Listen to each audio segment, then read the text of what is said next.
All right. All right. I believe we are live.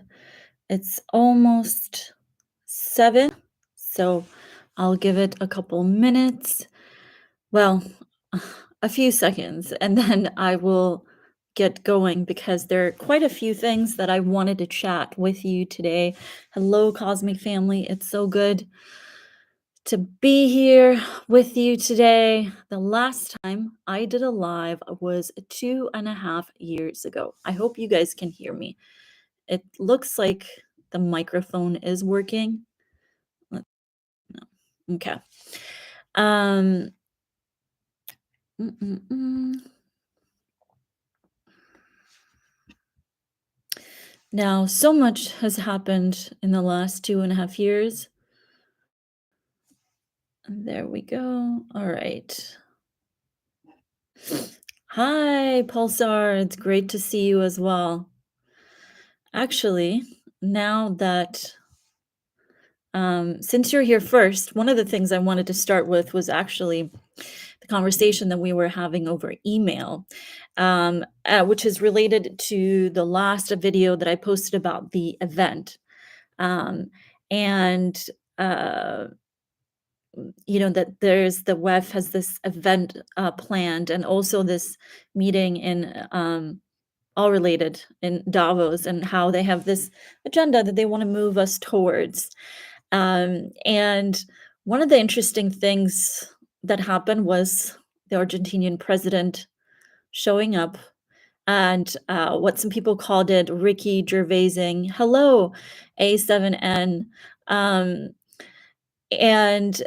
and that was really interesting. So, but what I wanted to say is, why these beings, these people think that this plan is going to work, and what's so appealing about it, right? To a lot of people who just sort of are going along with it from a spiritual perspective, right?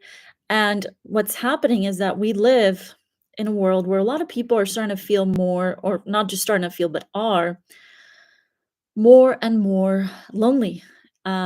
And obviously, if you live in the Western world, we are more individualist society in general, which has its pluses and minuses.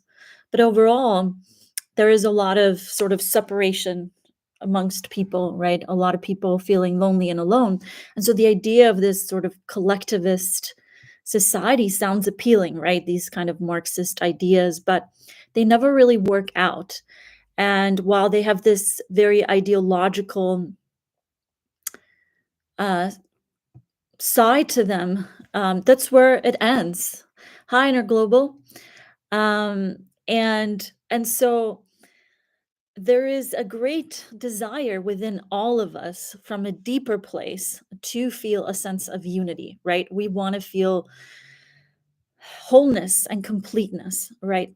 And that is something that it doesn't we don't necessarily become aware of it until we reach some kind of at some point in our lives, right? We reach it, but usually not when we're that young.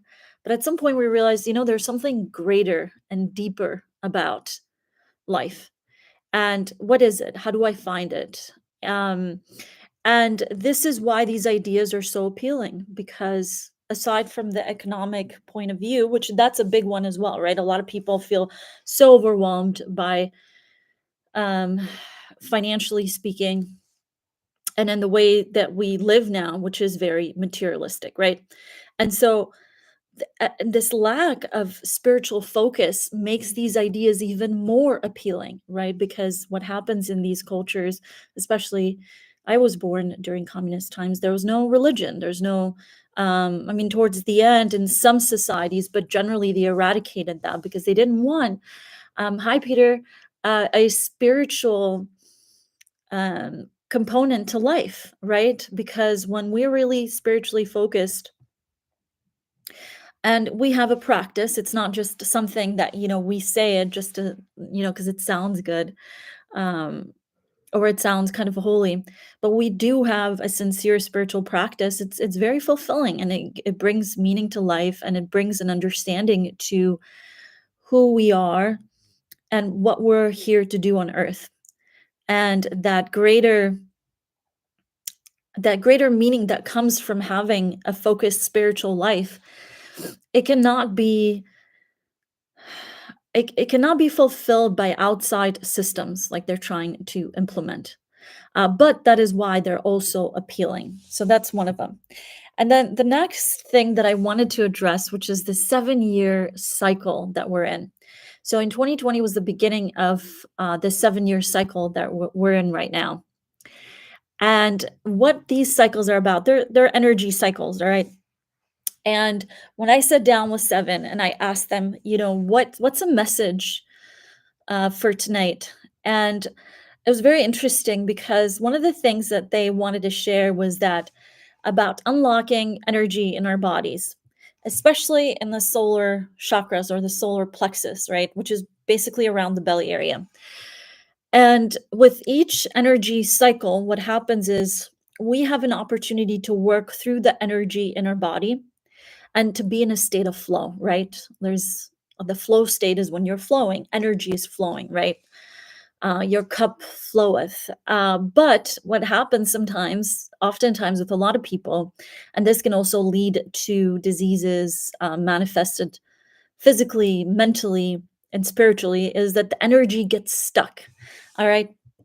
And so, what happened in 2020, at the beginning of 2020, because it was such a big event globally, a lot of people the people who were already aware and awake, they were doing the work. They were able to move their energy through. But a lot of other people, a lot of things got awakened for people during that time, but a lot of that energy got stuck. All right. And if you guys are aware with, let's say, Kundalini, like a Kundalini awakening, it's the same idea where you have these sleeping snakes in the bottom chakra. I mean, they're not snakes, it's symbolic, right? And then it awakens, the energy awakens, and we're in the lower chakras, right? Those are like our where we meet all of our basic needs, right? Related to our bodily functions. But also psychically, there's a lot in there in that part of our body. But most of the time, when people are spiritually focused, they are able to move that energy.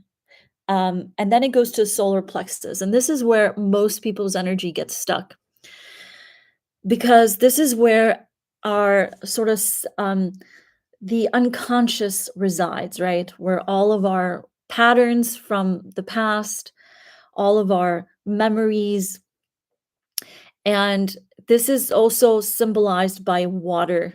Um, and and then there's the sun. Um, and so these two elements work together, but if we're not able to move the energy past the solar plexus, and it gets stuck there, then we sort of remain in this kind of yo-yo of we feel good, we feel bad, we feel good, we feel bad, but we're never really able to move past a certain point into the heart chakra. And that's where once we move that energy into the heart chakra, that's when we start to really see big shifts and changes and manifestations in our life. And of course, if we continue moving that energy higher, then that's when we start to see self actualization. And, when we move it through the throat chakra and the third eye. And so, what's happening with a lot of people are stuck in the solar plexus. And so, what is difficult about this place is because it's hard to see clearly. All right. And it's very easy to be for others to come in and to sort of sway us, right, one way or another. And this is where we're at right now. We're in the middle of this 7-year cycle. 2024, 2027 is the end of it.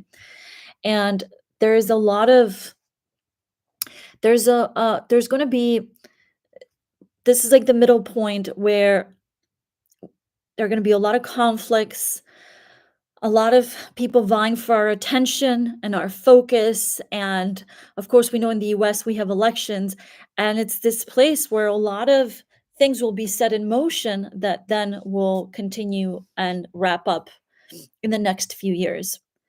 And so, what's important to keep in mind for this year, because it's already a very weird year and it's going to continue to be a weird year.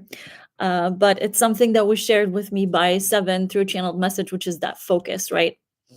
And it's through that focus, and having a spiritual focus um, to move this energy and to gain that clarity. And global saying it helps to use crystals when doing light work. Absolutely. You have to find what that is for you, right? Um, for some people, it's crystals. I mean, crystals are great. But I know when I was traveling and living nomadically, it was hard to travel with a ton of crystals. I did bring my favorites. They had to be small, though, so I could carry them around. But you have to find what that is for you. And even if that means some form of healing, if you realize, like, okay, there's something, I need somebody's help, I need to go figure out internal patterns, or if it's health wise, right? Energetically. How are you treating your body? Are you able to maximize the natural energy that you have been given physically and to catalyze that and to help you to get more psychically open and aware?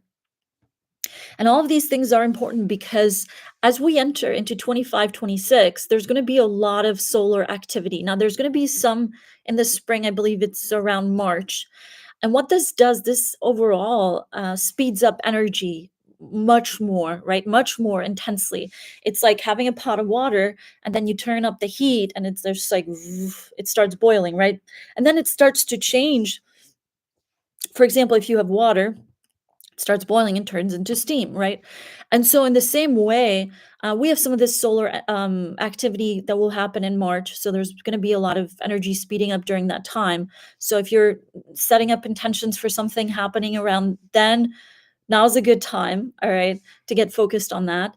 But the solar activity will magnify in 25, 26. And that's when we're going to see a lot of this as this 7 year cycle wraps up. A lot of things that have been set into motion this year and the last couple of years really play out. And that's why that focus is so important, right? Because if we don't set our own intentions about reality and life, then other people are doing it for us, which is what's happening, with these groups, the WEF and these fun beings meeting in Davos and trying to plan out our future, right? And another thing that's happening during this cycle, which actually has been happening now for at least a decade, since 2012. But again, it's reaching sort of its peak, which is this separation of these parallel realities of we have the matrix reality and we have sort of the real world, or what a lot of people are calling the new earth. And this split is magnifying, and it's becoming so that it's sort of like the matrix is closing in more and more on people who are just sort of blind to what's happening, right?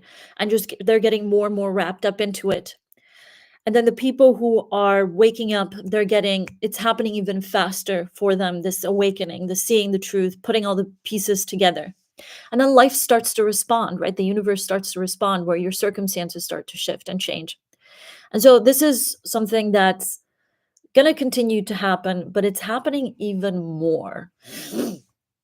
And this focus on unlocking this energy and moving it up will be a big aspect of what's going to affect the people who really are able to step out of the matrix. And stepping out of the matrix, it's not like this black and white, all right? There are aspects of life, and there are people that we connect with on a daily basis that are deep within the matrix. Yes, sometimes it's very difficult to interact with those people.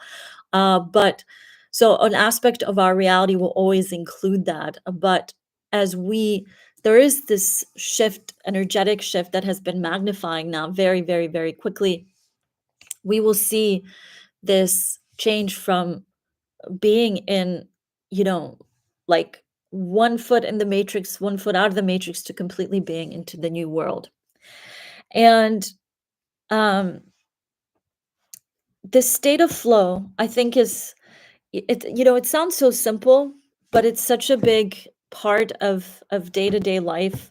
And um, we completely forget to be to see how it manifests in our life, right? Oftentimes we're so caught up in just completing tasks and being, just in one place, and or in a, like in a consistent place that we're used to being, that sometimes it's hard for us to step back and be like, oh, what's going on, where am I, um am I really tuned in, am I really in a state of flow, am I allowing things, am I setting intentions and allowing things to come to me, or am I just in this sort of, zoned in a place, and so and not really allowing for the universe to help me out.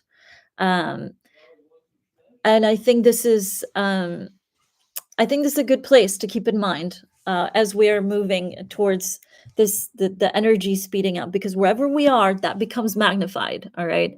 And that means if we are in a great place, great, it becomes magnified. If we're not, then that becomes magnified. Right. And we make these choices every day, obviously, with our awareness and what we put our focus into. And so I am going to wrap this up. Um, but again, I want to, I'd say the biggest thing is to remember, especially in these first few months, as we enter 2024, that our focus is so, so important, and practicing that every single day. And, and when we don't practice our focus and others sees this focus, it's almost like you've heard the obviously the term the puppet masters, and somebody has a puppet and they're using their hand to direct the puppet to make it do whatever they wanted to do, right? So it's in the same way what happens energetically with us when we're not focused is that other entities begin to seize even our physical bodies and our mental bodies and our energy bodies, and they work through us for what they want. I know it sounds like voodoo, but it's what happens. It's why sometimes you see people, they act in a certain way and you're like, oh, it wasn't like them, for better or worse, right? But when we begin to have an awareness of that focus and how we move that, and we utilize our mind, right? Because we're not our mind. Our mind is a tool, it's a gift, it's been given to us. All right. Our creators said, hey, this is a tool that you can use. It's not who you are. All right. It's not your identity, but it is a tool that can be so useful for you. And when we do that, and we keep a spiritual awareness and spiritual practice, right? Because spirit is the truth of who we are. But it's so hard to know what spirit is, right? Because for most people, it's just a concept. For a lot of people, it's just a word. But as we become more attuned, then this concept or word gains true meaning because we feel it. We feel it within us. And so maintaining this awareness, maintaining this focus is the way in which we are and stay and even become, because for some people, they have never experienced being sovereign beings. All right. And this is where, oh, Pulsar, thank you so much. All is consciousness. Thank you so much. Yes, absolutely. All is consciousness. And we're all a part of it. That's the unity part, right? That's the part that we're seeking, right? In this physical reality is like we're seeking this unity, this connection. And in many ways, we're already there. It's in us. It's part of us. As a matter of fact, any forces that work against us is to separate us from this unity. Um, and And there's, I guess, the last thing, and because this is how I end my days, generally, and usually start them, is with grace and gratitude. And it's so simplistic, but thanking our creator and source for everything that we've been gifted, and for this beautiful planet that we're on, and this lifetime that we've chosen to be on it. Because it wasn't by chance, right? Um, it was a choice, but not a choice as we think of a choice from a mental place, right? From a thought place, but from a spirit place that sometimes takes a lot of contemplation, But sometimes not. Sometimes that comes that why we're here, why I've chosen to be here at this point in time. Sometimes it becomes crystal clear. But even if it doesn't, even if anyone is at any point where they're like, I don't know why I'm here. I don't know if I've chosen to be here. That's okay. But maintaining and coming to a place of gratitude every day is a reminder that we are not separate, that we are together. And there's so much more support for us than we're led to believe. And this support is not just in the form of these systems set up in place that say, well, without us, you can't exist in this physical universe, right? There's so much more support that we have been gifted with. And when we tap into that, when we tap into these resources, and a lot of these resources are internal, right? And that's what I was saying about the puppet master. When we lose that focus, this other, beings can come in and literally utilize us for their benefit. Is they're utilizing these resources that we have.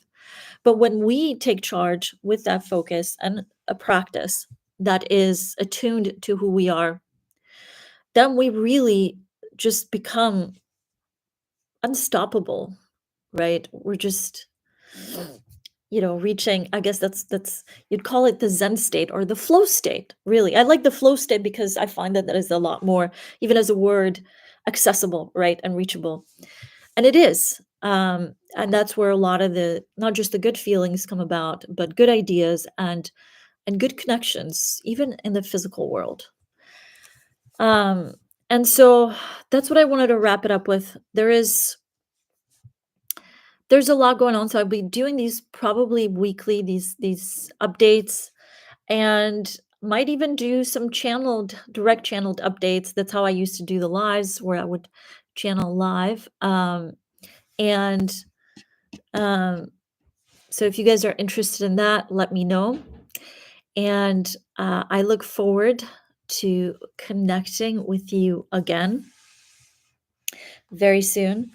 Um, and enjoy the rest of your day. It is evening here where I am in the Czech Republic. Um, I know a lot of you guys are probably joining from the east, well, east and west coast. I don't know, but I'm assuming the US.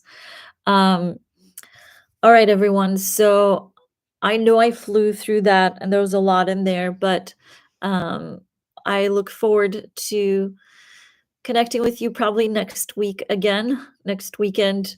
I'll announce it in the community post. The big thing is not to become fearful. Fear is a liar. Absolutely. Well, here's the thing with fear. It's like all negative emotions, right? It's an indicator, right? Where we're just like, but when you look at the emotion instead of getting caught up with the, oh, cool, bye from UK, take care. By reflection, oh, cool. So we have some from the European continent. Great. Yes, see, fear is, it's fine if you get that instinct of fear and you're like, "Oh, why am I fearful?" And when like disassemble it, then you really see it for what it is, right? If you can disassemble it, right? Wow, London. Oh wow, so we have a lot more Europeans here than I thought. Bye. It's great to have had you here. And so that's the interesting thing with the emotions, right? So most people either just accept the emotion like, ah, frightened, or most people, it's the freeze or fight or flight, right? But when we really examine it, and that's that state when we are in that state of flow and we are hit by these different emotions in our bodies, and we say, hey, um, what is this emotion? Where's it coming from? What triggered it? We do that and we realize, oh, it's not real.